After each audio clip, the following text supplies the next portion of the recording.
Have you ever questioned whether you need to believe in a God to live a deeply spiritual life? What if the divine wasn't something or someone out there to worship, but a truth already alive within you? Welcome to the Noble Truth Podcast, where we explore timeless wisdom for modern seekers.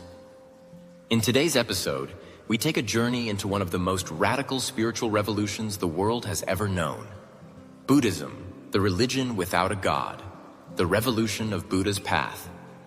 When Gautama Buddha walked the earth over 2,500 years ago, he didn't just teach a new way to live. He challenged the very foundation of what religion meant.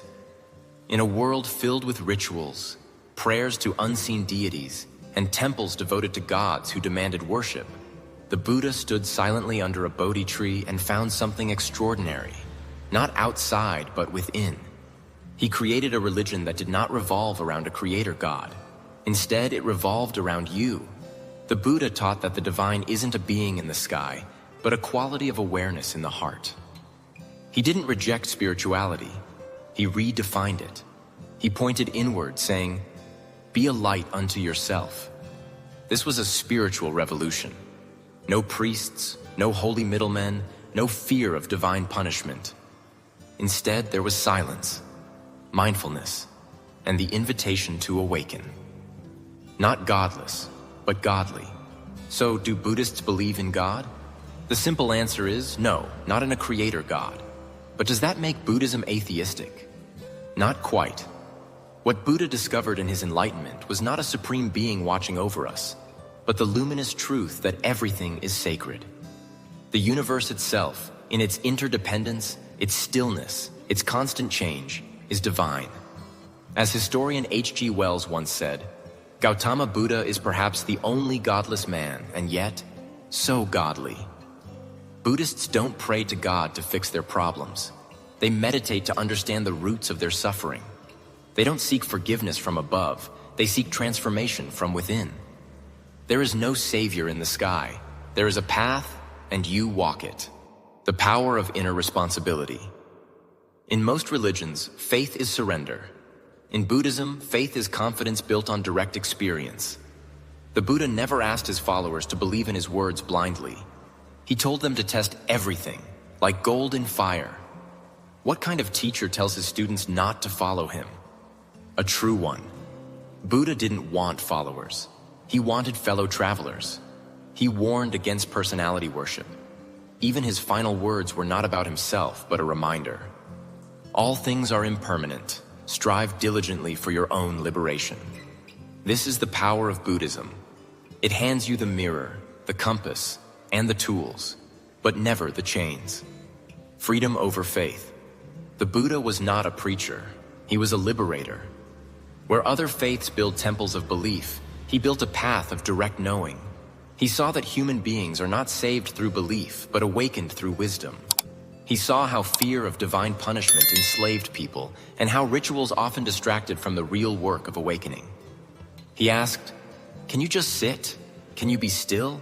Can you watch your breath, your thoughts, your pain, your joy without running?"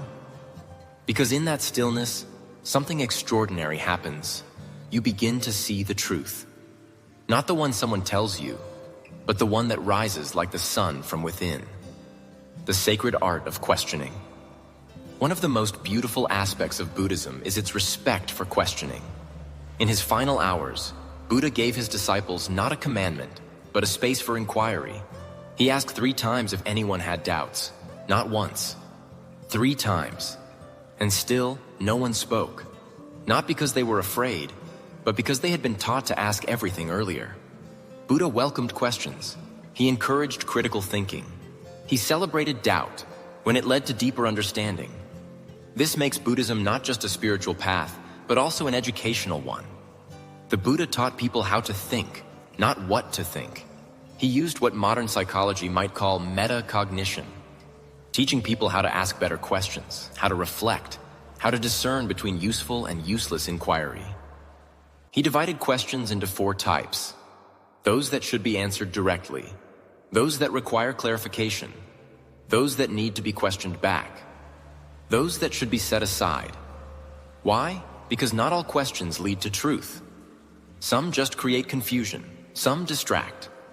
But the right question, asked with sincerity, is a doorway to awakening.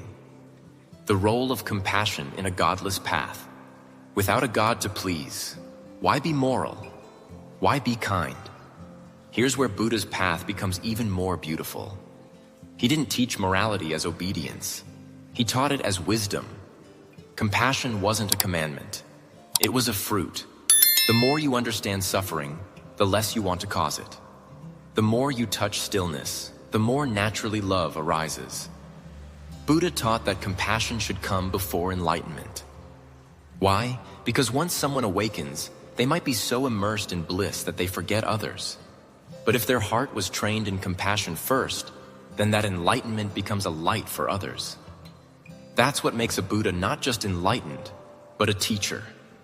A mirror for the modern seeker. In today's noisy world, where beliefs divide and dogmas collide, the Buddha's path remains a calm river of clarity. He didn't offer salvation. He offered a mirror. And when you look deep enough, you don't see a God. You see yourself. Not your ego, but your awakened nature. The Buddha didn't come to save you. He came to show you that you can save yourself. So now, we return to the question. Do Buddhists believe in God? Not in the way most religions define God, but they believe in awakening, in compassion, in truth, in freedom. And sometimes, those things are more divine than any deity. Thank you for listening to the Noble Truth Podcast. If this perspective touched your heart, helped you think deeper, or simply made you curious about your own path, subscribe to our channel, leave a comment, and share this with someone you care about. May your journey be silent, spacious, and full of light.